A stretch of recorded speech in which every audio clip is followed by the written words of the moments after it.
Good afternoon. We appreciate you all being able to be here today to celebrate this monumental accomplishment. And before we get started, I can say the wind, the last time we did this, there was a lot of wind out here today. So we taped some of our papers down. But thank you for joining us today as we pay special recognition to the graduation success being achieved in New Bedford Public Schools, and especially at New Bedford High School. I know this past year has been one of stress for everyone. In addition to the physical toll it has taken on many individuals and families, the mental fatigue is real. Please check on those that are closest to us as well as our neighbors. We've had over 9,000 of our 13,000 students participating in in-person learning since last October, and we recognize the challenges and the need to provide ongoing support. Let us all get vaccinated so we can have a higher chance to engage in those activities that we all miss so much. Before I ask Mayor Mitchell, who's also our school committee chair, and our New Bedford High School principal, Ms. COELHO, to come up to say a few remarks, I want to celebrate the work and dedication of our teachers in general. We know this is Teacher Appreciation Week, and we can never say thank you enough. But also for the staff and for our school committee members, I know we have Mr. Josh Amaral and Mr. Bruce Oliveira joining us today. So we thank all of them for their support and dedication. Also, we have a lot of our staff here from central office, so just including our Deputy Superintendent, Karen Tredup, and our Assistant Superintendent, Andrew O'Leary, and a lot of others that are here always to support. Many of our partner organizations have helped us get to this point today in the city, and most of all, we want to congratulate and thank the New Bedford High School staff and our students for really doing this work, for putting the time in and pushing for success. This is a celebratory point for not just the school, but for the entire city. So I want to take a few minutes to touch on a few key points before I hand it over. So again, remember, New Bedford Public Schools represents, we have over 13,000 students. There are about 2,600 students currently here at the high school, which is an increase of about 600 over the last couple of years. And I've learned that our projected enrollment next year is going to be closer to 3,000, which speaks volumes for the confidence that people have in our school. We serve and represent more than 36 languages and more than 26 dialects, all tied to our 5 goals, which focus on instruction, student supports, strong family and community relationships, organizational team excellence, and public confidence and pride. So as you look at our strategic plan is what everything goes back to. And we think about how we have evolved and grown from the accelerated improvement plan of years ago. So this is a blueprint for the success and the work that's been done. So the increase in the numbers speak for themselves, as over the last few years, especially the last 2, we've seen a dramatic increase in several data points. Many districts across the state experienced some gain in graduation rates, some had a slight decline, but it didn't matter as far as the MCAS scores that we didn't have this year. With MCAS, the last few years, the graduation rates continue to drive and continue to go up. So when we look at what is the impact that we've had in working with our graduates, and I'm going to let Ms. COELHO, who will touch on later, some of the specific nuts and bolts and some of the programs that we've touched on there. But just highlighting a couple things, because she may not say everything to, we need to boast and brag about about what's going on. So we want everyone to know that, we have over, there are 22 AP classes here. Within the last couple of years, we've had AP Calculus BC scores, which were 100%, meaning pass rates of earning the college credit. Students are, overall 51% have earned that 3 or better to earn those college credits going on, which is an increase of from 44%. So we see the trajectory has continued to go in a positive direction. Also, just as an example, as I get ready to turn it over, we think about there were 57,000 applications worldwide to Harvard University. 3 students from New Bedford High School were accepted. So we're thinking of their lowest percentage of acceptance ever at 3.4%.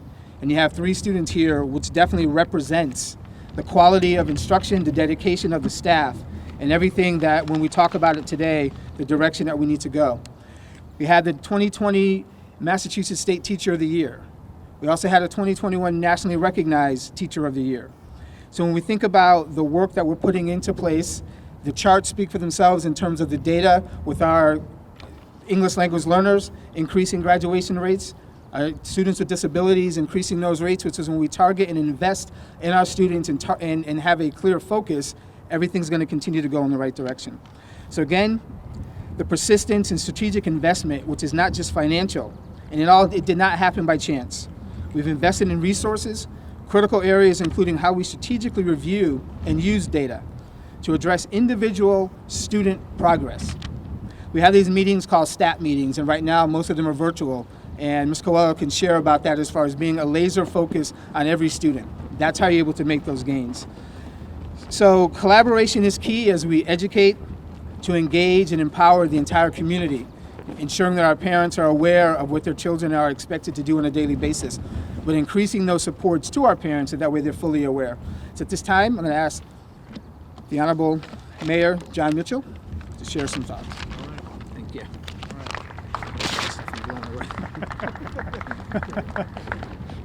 Yes, this seems to be a pattern. We have press conferences now on the worst of hair days. So just bear with us, everybody.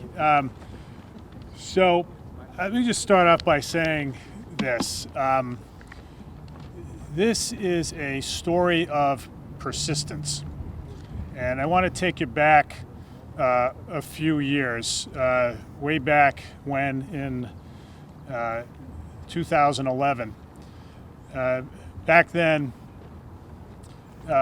we had a school district that was, by any standard, dysfunctional.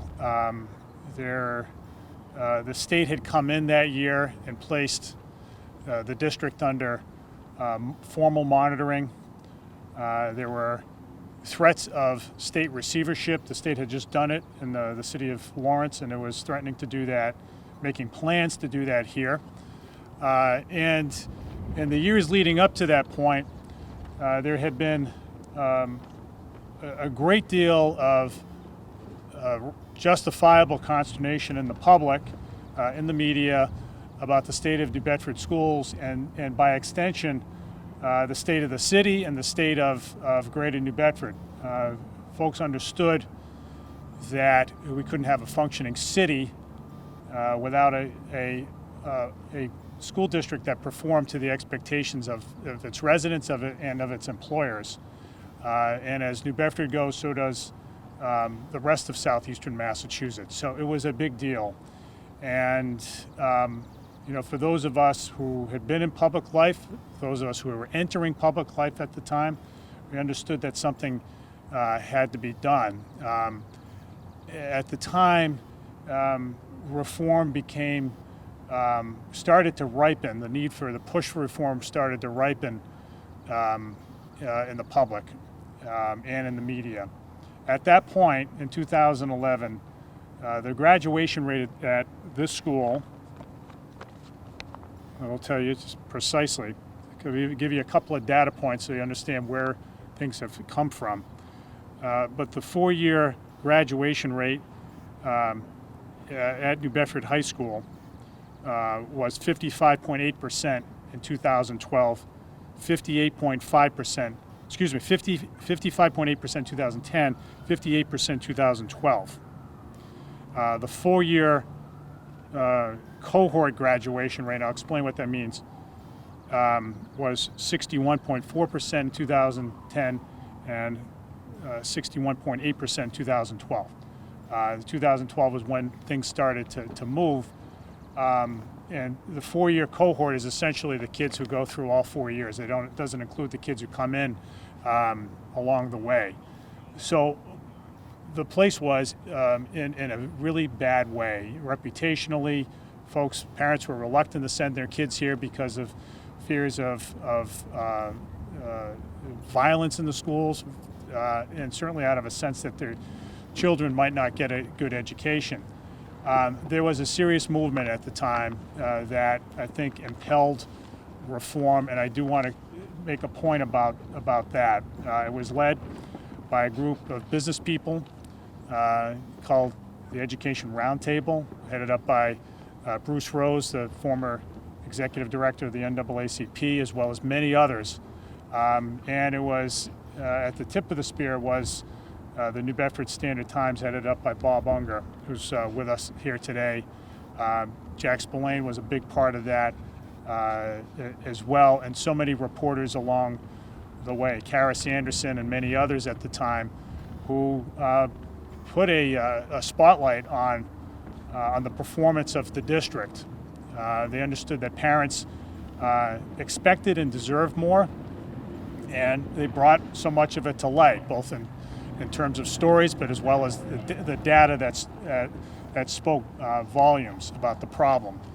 And so I say all that because I do want to really offer thanks to Bob in particular. I invited him today because it really started things in motion and made elected officials like me, like members of the school committee, Josh Amaral, who was a student, just having graduated around there, knew firsthand what things were like.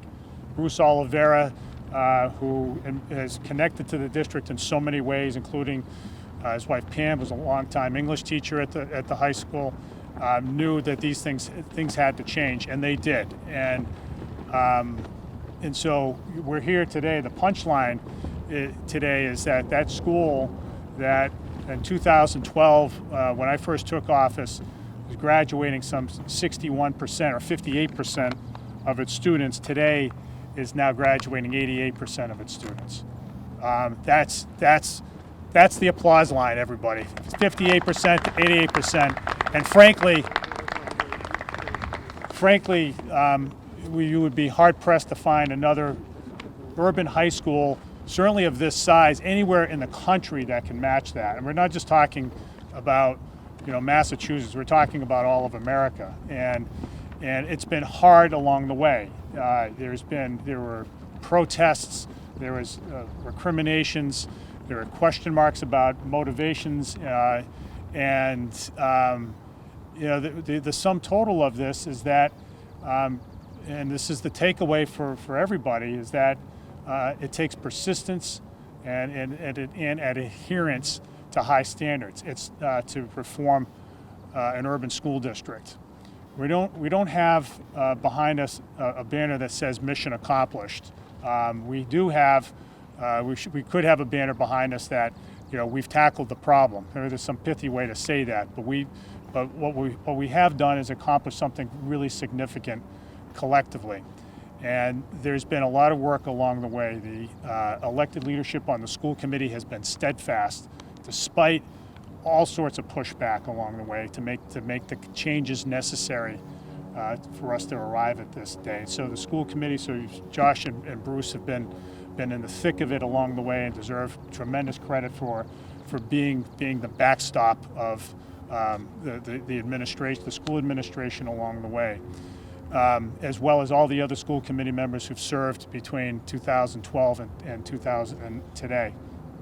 A lot of hard work was done by the administrations and their teams. First by Mike Shea when he came in after we made some tough decisions about school leadership back in 2012. Mike Shea did a great job stabilizing the place, signaling to everybody that things were going to be different. Pia Durkin and her team made a number of very difficult reforms over the years and restructuring that started to lay the groundwork for improvement, and we saw that improvement happen. And then in the last 3 years, we've seen an acceleration under Superintendent Anderson's leadership, a real big leap forward for lots of the reasons that you touched upon, plus many others that he wouldn't say. One I will note is real investments by the school committee in educating EL students who've taken a huge leap forward in the last several years, and understand the degree of difficulty here. This is a high school that has taken on literally hundreds of refugees in the last 5 or 6 years from Puerto Rico, right, which experienced hurricanes and all sorts of natural disasters, financial calamity. We've had a huge exodus. Mainland America has seen a huge exodus of Puerto Rican children, especially in the Northeast, and New Bedford has been one of those cities. And we didn't, under Bernadette's leadership, we didn't make excuses.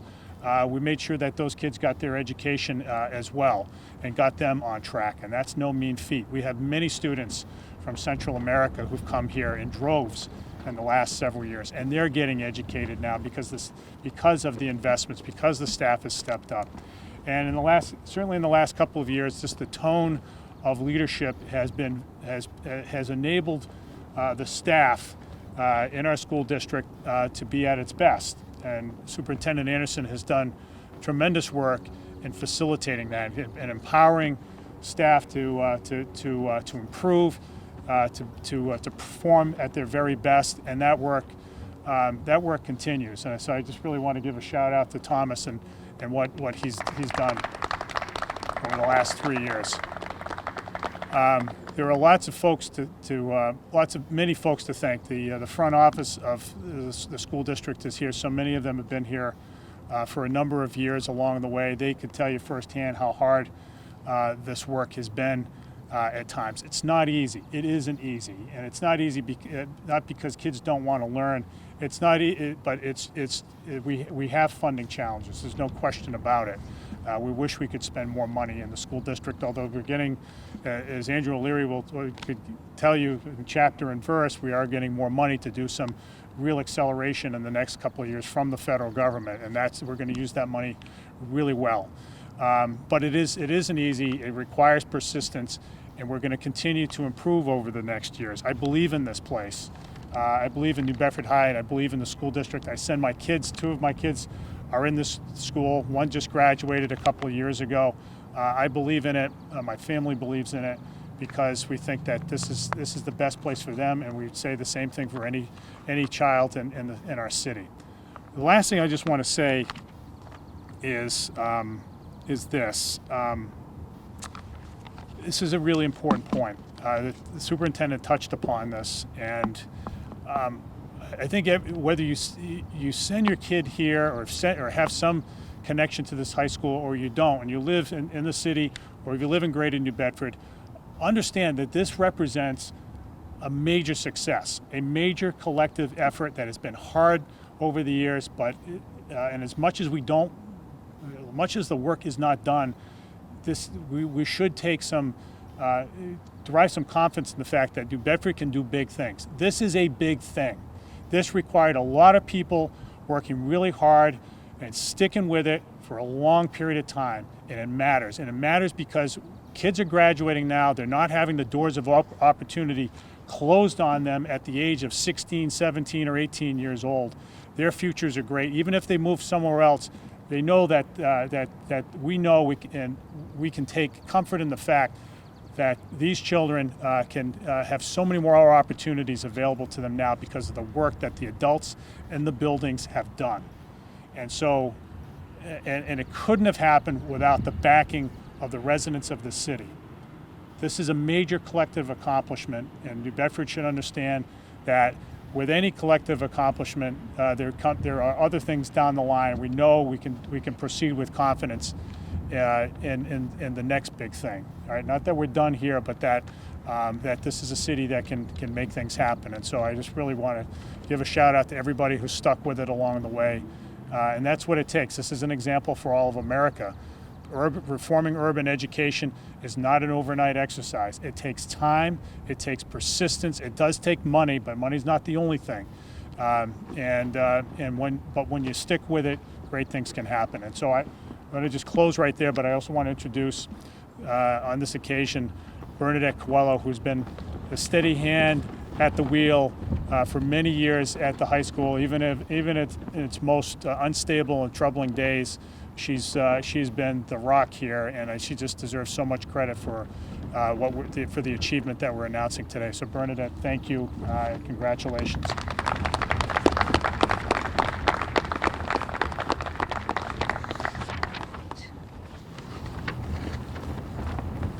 Thank you, Mayor Mitchell and Superintendent Anderson. I first would like to acknowledge and thank the team at New Bedford High School for their hard work and their dedication to our students. You've heard the mayor and the superintendent talk about the team effort here. Our teachers' commitment to providing high quality instruction and their steadfast belief that our students' potential is boundless is a primary reason why we're here to celebrate today. I also want to acknowledge my colleagues in our elementary and middle schools whose dedication helped put our students in a position of success here at New Bedford High School.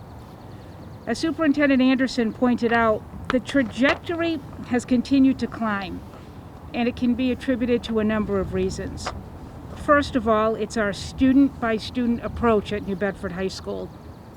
The hallmark of supporting every single one of our students is that every effort here is highly personalized.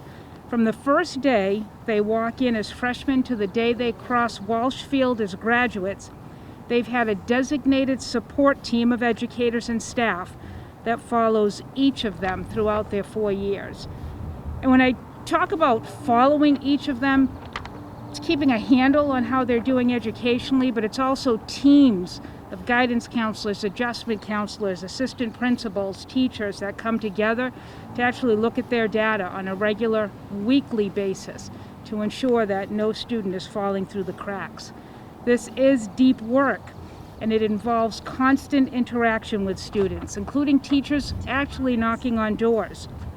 We take pride in ensuring every student has a close connection with an adult, because we believe that these connections are what make a difference in students' lives, and that they know that they have a trusted teacher, an administrator, a counselor, a coach, or another staff member who is invested in their success.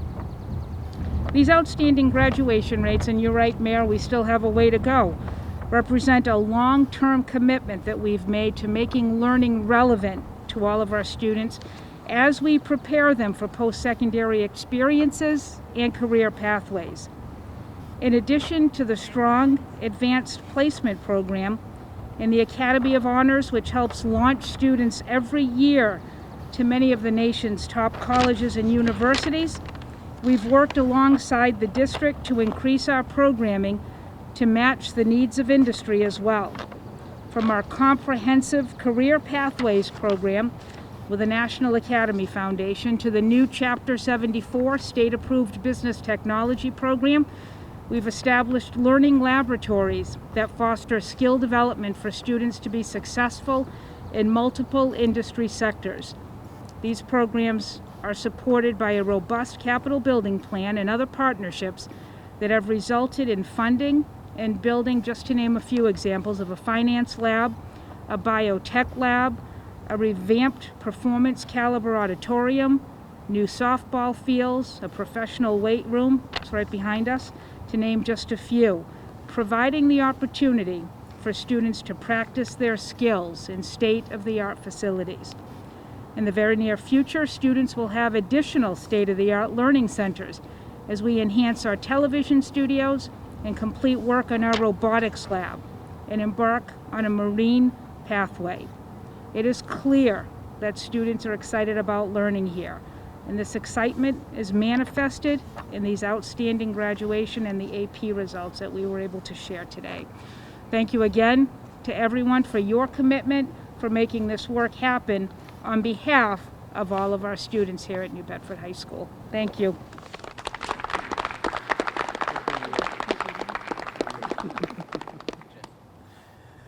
I guess at this time we will open it up, see if there are any questions.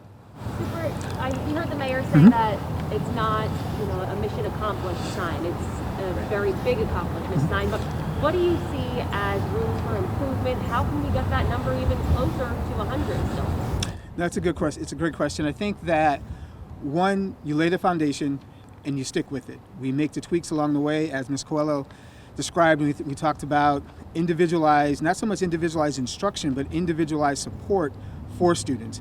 Until we get to 100% graduation, 100% pass rate, 100% attendance, there's always going to be that room for growth and for improvement. So it's really just sticking to what we know that works right now. Stop doing the things that do not have the impact that we believe that our students need, and really focus, narrow that focus on what's most important. Heard about funding as well. Do these numbers now really help with funding into this district? Just showing that there is growth here? Funding meaning if because of the achievement we're going to get more funding? Is that I look at it in a couple, as an educator, I look at it as we should always do right by the funding that we receive.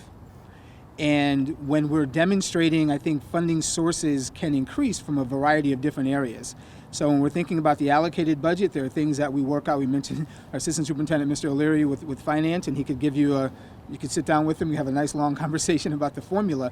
But when we think about that, we're proving the results are bearing out the level of investment that we're putting into it. Because I'm never going to stand in front of anyone and say, hey, we don't need more funding or we could use it. But it's our job to be very strategic with it and stretch it as far as we can. And we believe that as time goes on, when there are opportunities to increase that funding, it'll be there. I mean, the school committee with the mayor being there, I mean, I think everyone's been looking for those ways to be able to ensure that our schools are getting what they need. And as far as leadership for the district, those are some things that we have to do better at in terms of really articulating what those needs are, being completely transparent so they can see this is where we are, this is what we need in the future, and then have that plan. My last question, and anyone can answer here, but we've seen such a tough year for staff, for students. How obviously morale really plays into these numbers for kids to feel like they're being supported and learning. How do you keep from regressing after a year like this? Realize that I forgot to take my mask off before too, so hopefully you could hear and understand. I'll take it from the top. I think you make a really good point. It's been a difficult year, but that's where that relationship building really matters, right? So students might have difficulty, learning from a distance. We do the best we can to bring them in. Teachers knocking on doors, attendance officers, guidance counselors, really showing that every single student matters and that we care about them. We realize that there are struggles in the community that go beyond the high school and the scope of what we do here, and it's always trying to find those extra ways to engage students in their learning and to get them here. We often talk about the fact that we're a Whaler family, and it might sound trite to some, but it's really how we believe in what we do here, that it is a family, and we try to help support outside as much as we can so that it positively impacts students inside.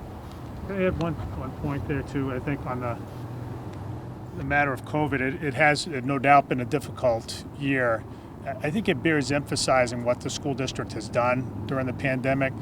Of the 10 largest school districts in Massachusetts, this is the only one that's gone hybrid all the way through, and now they're full, right? And so if you look around urban Massachusetts, virtually every other school district has been, all of them started out remote, and some, a couple went hybrid and then stopped.